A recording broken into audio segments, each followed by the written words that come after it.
మీ ఎలాంటి వ్యాపార ప్రకటనలకైనా వెంటనే మా ఛానల్ సంప్రదించండి. నమస్తే. ప్రస్తుతం మనతో పాటు ప్రముఖ ఆధ్యాత్మికవేత్త వేదిక్ ఆస్ట్రాలజర్ కోనుగొంట్ల సురేష్ బాబు గారు ఉన్నారు. గురువు గారితో మాట్లాడేద్దాం. నమస్కారం సార్. మణికంఠ గారు నమస్కారం అండి. అక్టోబర్ మాసం విశేషంగా కర్కాటక రాశి వాళ్ళకి ఏ విధమైన ఫలితం ఉండబోతుంది? సో ప్రజెంట్ వీళ్ళ టైం ఎలా నడుస్తుంది? విజయదశమి కావచ్చు, దివాళీ కావచ్చు వినియోగించుకుని వీళ్ళు కూడా ఎటువంటి అదృష్టాన్ని పొందవచ్చు అంటారు? సో మన కర్కాటక రాశి చూసుకుంటే నార్మల్గా ఉందండి. ఒక్క ఫైనాన్స్ విషయంలో చాలామంది ఇబ్బంది పడుతూ ఉన్నారు. ఎందుకంటే గురువు వీళ్ళు 12వ స్థానంలో ఉండటంతో జనరల్గా ఈ టైంలో ఒక ఇల్లు కొనుక్కోవటం, పెళ్లి చేయటం, ఇంట్లో ఒక శుభకార్యం జరుగుతుంది. శుభకార్యమూల వ్యయకృత్ అని మనకు సంస్కృతంలో చెప్తుంటారు. శుభమూల వ్యయకృత్ అంటే శుభకార్యాలు చేయటం వల్ల ధనం విపరీతంగా ఖర్చు అవుతుంది. ఇక్కడ శుభకార్యాలు అంటే ఇల్లు కొనుక్కోవటం, ఇవన్నీ మనం చేస్తూ ఉంటారు. ఈ సందర్భంలో వీళ్ళు అప్పులు కూడా ఎక్కువ చేస్తూ ఉంటారు. వచ్చిన మన అంత ఖర్చు పెడతారు, అప్పులు ఎక్కువ చేస్తూ ఉంటారు. కొత్తగా ధనానికి సంపాదించే సోర్సులు అయితే ఇలా కనపడు. ఇది జనరల్గా కామన్గా ఉండే ఒక ప్రాబ్లం నాకు ఎక్కువ మంది చేస్తున్నారు. ఎందుకంటే గురువు 12వ ఇంట్లో ఉండటంతో. సో ఈ మంత్ కనుక మనం చూసుకుంటే ఎలా ఉంటుందంటే ధనానికి సంబంధించిన వ్యవహారాల్లో చాలా రిలీఫ్ వస్తుంది, ఇలా మనీ ఫ్లో వస్తుంది. అయితే కొత్తగా వీళ్ళకి రెండు ప్రాబ్లం. ఒకటి అవమానము, శత్రువుల బాధ ఉంటుంది ఈ మంత్ కనుక చూసుకుంటే. అందుకని ఈ మంత్ మనకి మీరు చెప్పిన విధంగా దసరా, మనలో ఉన్న ఇంప్యూరిటీస్ మొత్తం పోవటానికి, ఫ్రెష్ ఎనర్జీ రావడానికి, అక్కడ నుంచి ఆయుధ పూజ, విజయదశమి, అక్కడ నుంచి వెళ్ళటం వీళ్ళు దీపావళి వరకు కనుక ప్రతిరోజు కనకదార స్తోత్రం చదివిన, గురువుకి సంబంధించిన ధ్యానాలు చేసుకున్న, మనం చెప్పబోయే పరిహారాలు కనుక చేసుకుంటే ధన ప్రవాహం ఆటోమేటిక్గా వచ్చేస్తుంది. మనం డీటెయిల్స్ చూసుకునే ముందు మనం వెళ్తే ఈ కర్కాటక రాశిలో పునర్వసు 4వ పాదం, పుష్యమి 1, 2, 3, 4 పాదాలు, ఆశ్లేష 1, 2, 3, 4 పాదాలు ఇందులో ఉంటాయి. అంతేకాకుండా పేరు బలం కనుక మనం చూసుకుంటే హీ, హూ, హే, హో, డా, డి, డూ, డే, డో అన్న లెటర్స్ అంతా మనకి ఇందులో ఉంటాయి. 3 గ్రహాలు మారుతూ ఉన్నాయంటే ఇందులో 4వ స్థానంలో వీళ్ళకి మనకి ఏం చెప్తారంటే ఎక్కువ గ్రహాల సిచ్యువేషన్ ఉంటుంది 4వ ఇంట్లో. అంటే మనకి కర్కాటక రాశి నుంచి చూసుకుంటే తులారాశిలో 4వ స్థానంలో ఎక్కువ గ్రహాలు ఉన్నాయన్నమాట. 4వ ఇంట్లో ఎక్కువ గ్రహాలు ఉండటం అంత మంచిది కాదు. కుటుంబానికి సంబంధించి ప్రొఫెషనల్ మ్యాటర్స్లో ఎక్కువగా అప్స్ అండ్ డౌన్స్ ఎక్కువ ఉంటాయి. బట్ ఓవరాల్గా సేఫ్గా ఉంటుంది. ఇందులో మనం ఈ సంచారం కనుక చూసుకుంటే 3 గ్రహాలు అక్టోబర్ 3, అక్టోబర్ 9 అండ్ అక్టోబర్ 17 ఈ డేట్స్లో గ్రహాలు మారుతూ ఉన్నాయి అన్నమాట. ఇందులో మనకి ఏమవుతుందంటే సూర్యుడు అవమానాలను తీసుకొని వస్తూ ఉన్నాడు. కుజుడి కనుక చూసుకుంటే శత్రువులతో కూర్చొని మాట్లాడితే ఇలా అప్పర్ హ్యాండ్ అవుతుంది. అంటే శత్రు బాధ ఉంటుంది, ఇలా అప్పర్ హ్యాండ్ అవుతుంది. తర్వాత రియల్ ఎస్టేట్ లావాదేవీలు కానీ ఎలాంటి ఇంతకుముందు పరిష్కారం కానీ ఏమైనా ఉంటే వీటికి సంబంధించిన ఈ టైంలో పరిష్కారం చేసుకుంటే మంచి ఒక దారి కనిపిస్తుంది. ఇది బెస్ట్ టైం అని మనం చెప్పుకోవచ్చు. అంతేకాకుండా బుధుని వల్ల ధన ప్రాప్తి, శుక్రుని వల్ల ఆల్ రౌండ్ ప్రాస్పరిటీ ఉంటుంది. మనం ఇందాక చెప్పుకున్న విధంగా ఈ టైంలో ధనం వీళ్ళకి విపరీతంగా వచ్చే అవకాశం ఎక్కువగా ఉంటుంది. చాలా కాన్షియస్గా ఉండండి. ఇన్ కేసు రాలేదు, ధనానికి ఇబ్బందిగా ఉంది స్టిల్ అనుకుంటే మనకు ఫోన్ చేస్తే ఇండివిజువల్ జాతకం చూస్తే తెలుస్తుంది. కానీ ధనం వచ్చే అవకాశం ఎక్కువగా ఉంటుంది వీళ్ళకి.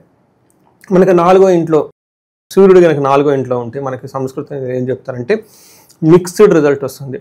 జాబ్లో చాలా పాజిటివ్గా ప్రమోషన్స్ అదంతా వస్తుంది. ఇంటికి సంబంధించిన వ్యవహారాల్లో కొంచెం చికాకులు, అనవసరమైన అపోహలు, ఏదో ఒక చిన్న గొడవలు ఇంట్లో ఉంటాయి.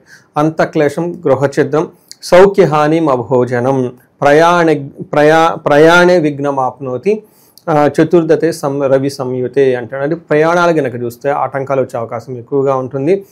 కానీ ఇంటికి సంబంధించిన సరైన భోజనం చేయకపోవటం, నిద్రకు బాగుపడటం, ఇంట్లో చిన్న గొడవలు ఉంటాయి. వీటితో పాటు మేజర్ అచీవ్మెంట్స్ ఏంటంటే జాబ్లో ప్రమోషన్స్ వచ్చే అవకాశం ఈ రాశి వాళ్ళకి ఖచ్చితంగా ఉంటుంది. ఇది ఒక హైలైట్ అని మనం చెప్పుకోవచ్చు. అగైన్ వీళ్ళకి కుజుడు మిక్స్డ్ రిజల్ట్ ఇస్తున్నారు 4వ ఇంట్లో ఉండటం వల్ల.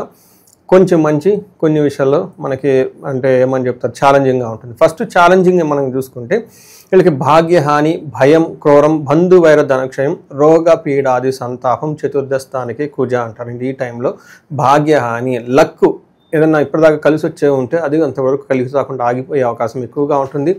భయంగా ఉంటారు.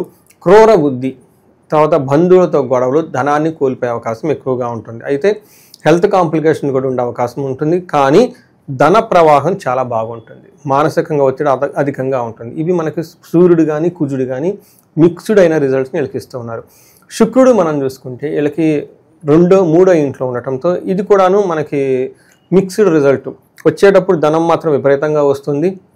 కానీ కొన్నిసార్లు శత్రువుల వృద్ధి కూడా ఇది చేస్తూ ఉంటుంది. మనకి సంస్కృతంలో మహర్షులు ఏం చెప్తారంటే వాణిజ్య ధన నాశనం కొత్తగా చేయాలన్న బిజినెస్ కానివ్వండి, కొత్తగా ఏదైనా ధనానికి సంబంధించిన సోర్స్ కానీ ఉంటే అవి రాకుండా ఆగిపోతూ ఉంటుంది. శత్రువృద్ధి ధనక్షయం, ధనం పోతుంది, శత్రువుల వల్ల యొక్క ఇలా బాధ ఎక్కువగా ఉండే అవకాశం ఎక్కువగా ఉంటుంది. గత జీవన రాహిత్యం అంటే ఇంతకుముందు ఏదైనా కనుక ఏమంటారు వీళ్ళకి ఇబ్బందులు పడే అవకాశం ఎక్కువగా ఉంటుందన్నమాట. బట్ ఇదంతా అగైన్ శుక్రుడు మిక్స్డ్ రిజల్ట్ ఇస్తున్నారు. కొన్ని విషయాలు చాలా బాగుంటుంది, గౌరవం పెరుగుతుంది, లేదంటే మాట చెప్తే చేస్తూ ఉంటారు, ధనానికి సంబంధించిన వ్యవహారాల్లో బాగుంటుంది మనం చెప్పుకోవచ్చు. ఓవరాల్గా శుక్రుడు కనుక చూసుకుంటే మంచి ప్లేజర్ ఒక వాతావరణం అనేది అయితే సృష్టిస్తూ ఉన్నారు. మనం కనుక చూసుకుంటే 3 గ్రహాలు అది సూర్యుడు, కుజుడు, శుక్రుడు మిక్స్డ్ రిజల్ట్ ఇస్తున్నారు అనమాట. వీళ్ళకి ఏ గ్రహం చూసుకున్నా కానీ మనం ఇది బాగలేదని చెప్పడానికి లేదు. కానీ ధనానికి సంబంధించిన వ్యవహారాల్లో 3 గ్రహాలతో పాటు గురువు కూడా వీళ్ళకి 11th హౌస్లో 12th హౌస్లో ఉండేసి గురువు వీళ్ళకి వేద కాన్సెప్ట్ ద్వారా వీళ్ళకి మంచి జరగబోతుంది. ఒక మంచి ధనానికి సంబంధించి ఒక మంచి ఇన్ఫ్లో వీళ్ళకైతే వస్తుందని మనం ఖచ్చితంగా చెప్పవచ్చు. ఇక ఈ రాశిలో ఏ నక్షత్రాలలో ఉంటారు, వాళ్ళకి ఎలా ఉండబోతుంది? వీళ్ళకి పునర్వసు, పుష్యమి, ఆశ్లేష 3 నక్షత్రాలు ఉంటాయి. ఇందులో పునర్వసు 3, ఆశ్లేష తర్వాత పుష్యమి కంప్లీట్గా ఇందులో ఉంటుంది. ఫస్ట్ పునర్వసి నక్షత్రాలకి జయప్రదంగా ఉంటుంది. తర్వాత కుజుని వల్ల కూడా జయం విపరీతంగా ఉంటుంది. అన్ని విషయాల్లో ధనలాభం ఉంటుంది. ఒక్క విషయంలో వీళ్ళకి భయము, బంధనము ఉంది. ఇది కూడా లాస్ట్ మంత్ ఎండ్లో ఉంటుంది. ఎందుకు ఏంటి భయం అంటే, ఒకటి లేడీస్ అయితే జెంట్స్ ద్వారా, జెంట్స్ అయితే లేడీస్ ద్వారా, లేదంటే లగ్జరీ కంఫర్ట్కి సంబంధించిన వ్యవహారాల విషయంలో ఒక్క దాంట్లో భయపడే సిచ్యువేషన్ పరిస్థితి ఉంటుంది. అదేవిధంగా బంధించబడినట్లుండే పరిస్థితి కూడా ఉంటుంది. ఇక్కడ బంధించడం అంటే కన్ఫ్యూజన్గా ఉండటం, క్లారిటీ లేకుండా ఉండటం, ఈ టైప్ సిచ్యువేషన్ ఉంటుంది. ఇది వీళ్ళు కొంచెం గమనించుకోవాలి. పుష్యమి వాళ్ళకి అగైన్ జయప్రదంగా ఉంటుంది, జయం ఉంటుంది, కార్యజయం ఉంటుంది, ధనం ఉంటుంది, బంధనము, కలహము 2 చూపిస్తుంది. ఆశ్లేష నక్షత్రం వాళ్ళకి ఐశ్వర్యవంతంగా ఉంటుంది, జయప్రదంగా ఉంటుంది, మృష్టాన్నం ఉంటుంది, ధనలాభం ఉంటుంది, కానీ కలహము, బంధనము ఈ 2 కలిగి ఉంది. ఈ రాశి వాళ్ళకి ఒక చిన్న క్లారిఫికేషన్ ఏంటంటే, ఫస్ట్ వీళ్ళకి కలహము, గొడవలు అయ్యే అవకాశం ఎక్కువగా ఉంటుంది. ఇది కూడాను రియల్ ఎస్టేట్, సిబ్లింగ్స్, లేడీస్ ఈ 3 ద్వారా ఏదో ఒక విధంగా గొడవలు అయ్యే అవకాశం ఎక్కువగా ఉంటుంది. బంధించబడినట్లు ఎక్కువగా ఈ రాశి వాళ్ళకి ఎక్కువగా ఉంటుంది. వీళ్ళకి బుధుడు అంత అనుకూలంగా లేరు.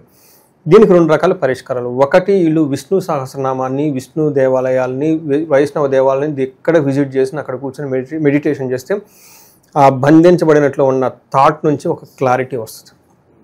సీతారాములు వారి దేవాలయాన్ని విజిట్ చేసినా కానీ మనకి ఏదైతే మనకి శ్రేయస్సు కలుగుతుందో అది మనకి బ్రెయిన్కి ఆటోమేటిక్గా వచ్చేస్తాయి థాట్స్.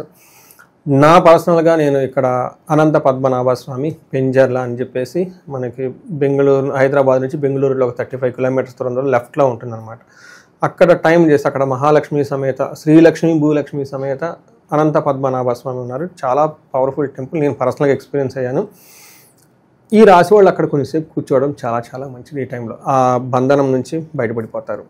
తర్వాత వీళ్ళకి గొడవలయ్యే అవకాశం కూడా ఎక్కువగా ఉంది. వీటికి సంబంధించి కూడా బయటపడుతూ ఉంటారు. ఇందులో నక్షత్రం పునర్వసు వాళ్ళకి స్త్రీ నాశనం అంటే వీళ్ళకి తెలిసిన వాళ్ళు ఎవరికో స్త్రీలకు ప్రాబ్లం వచ్చేసి తద్వారా వీళ్ళకి ప్రాబ్లం వస్తుంది. పుష్యమి నక్షత్రం వాళ్ళకి బుద్ధి నాశనం, స్త్రీ నాశనం అంటే పుష్యమి నక్షత్రం వాళ్ళు ఎవరైనా ఉంటే రాంగ్ డెసిషన్ తీసుకునే అవకాశం ఎక్కువగా ఉంటుంది. అది కూడాను ట్రాన్సాక్షన్స్, ఆన్లైన్ ట్రాన్సాక్షన్ చేసేటప్పుడు, డబ్బులు ఇచ్చేటప్పుడు, డబ్బులు తీసుకునేటప్పుడు, ఏదో సమ్వేర్ వీళ్ళకి వచ్చేటప్పటికి ఈ ప్రోగ్రామింగ్ లాంగ్వేజ్ రాసేవాళ్ళు, సాఫ్ట్వేర్ ప్రొఫెషనల్స్ వీళ్ళంతా సంథింగ్ రాంగ్ డెసిషన్ తీసుకునే అవకాశం చాలా ఎక్కువగా ఉంది. ప్రోగ్రామింగ్ రాసేటప్పుడు, స్క్రిప్ట్ రాసేటప్పుడు, ప్రాజెక్ట్ సేవ్ డిలీట్ చేయడం సంథింగ్ అది జరిగే ఒక కయోటిక్ సిచ్యువేషన్ వస్తుంటుంది. ఆశ్లేష నక్షత్రం వాళ్ళకి బుద్ధి నాశనం, స్త్రీ నాశనం 2 చూపిస్తుంది. ఈ విషయాల్లో కొంచెం గమనించుకోవాలి. బేసికల్గా ఈ రాశి వాళ్ళు స్త్రీల ద్వారా జాగ్రత్తగా ఉండాలి, ఆన్లైన్ ట్రాన్సాక్షన్ చేసేటప్పుడు జాగ్రత్తగా ఉండాలి. మిగతా అన్ని విషయాల్లో మిక్స్డ్గా ఉంది, బట్ ధనం ఇన్ఫ్లో వచ్చే అవకాశం ఎక్కువగా ఉంటుంది. ఇక విశేషంగా ఎలాంటి పరిహారాలు ప్రజెంట్ ఉన్న గ్రహస్థితి బట్టి వీళ్ళకి బాగా అవసరం అంటారు గురుగారు? ఒకటి, వీళ్ళకి గురుగ్రహం అనుకూలంగా లేదండి. గురుగ్రహానికి పరిపూర్ణమైన జపశాంతులు చేసుకుంటూ ఉండాలి. అసోసియేటెడ్గా ఉన్న ఉగ్రదేవతలు మనకి దశ మహావద్దలు ఉన్న అమ్మవారిని కూడా వీళ్ళని పూజించడం చాలా చాలా ఇంపార్టెంట్. బట్ వీళ్ళు చేయలేరు కాబట్టి చేయించుకుంటే ప్రవాహం పోతుంది. ఈ రాశి వాళ్ళకి ధన ప్రవాహం బాగా రావడానికి కుబేర పాశుపత అభిషేకం చేయించుకోవటము, లేదా మహాలక్ష్మి విశేష హోమము, లేదా స్వర్ణ లక్ష్మి విశేష హోమం కూడా ఈ మధ్య చాలా బాగా చేస్తున్నాం, చాలా మంచి రెస్పాన్స్ వస్తుంది. ఇవి చేయించుకోండి. వీటితో పాటు మన్యు పాశుపత అభిషేకం, భార్యాభర్తల మధ్య ఎవరికైనా కనుక గొడవలు ఉంటే వీళ్ళకి అన్యోన్య దాంపత్య పాశుపత అభిషేకం, చివరికి ఏదో ఒక అభిషేకం ఇంట్లో కనుక చేయించుకుంటారు, రుద్రాభిషేకం, నెగిటివ్ ఎనర్జీ అంతా పోయేసి చాలా చక్కగా ఉంటుంది. రాబోయే ధన త్రయోదశి కాబట్టి లక్ష్మీదేవికి ఉపాసన, కనకదార స్తోత్రం చదువుతున్నా, లేదంటే స్త్రీ సూక్తం ఇంకా కొంచెం బాగా మంత్రాలు ఇవన్నీ వచ్చింది, ఇవన్నీ చదువుతూ ఉంటే చక్కగా అమ్మవారి యొక్క కృపా కటాక్షం వీళ్ళ మీద కలిగి ధన ప్రవాహం వీళ్ళకి వస్తుందండి. ఓకే, ఓవరాల్గా కర్కాటక రాశి వాళ్ళ పరిస్థితి ఈ అక్టోబర్ మాసం ఏ విధంగా ఉండబోతుంది అనేది మీ మాటలో చాలా బాగా వివరించారు. ధన్యవాదాలు. ధన్యవాదాలు.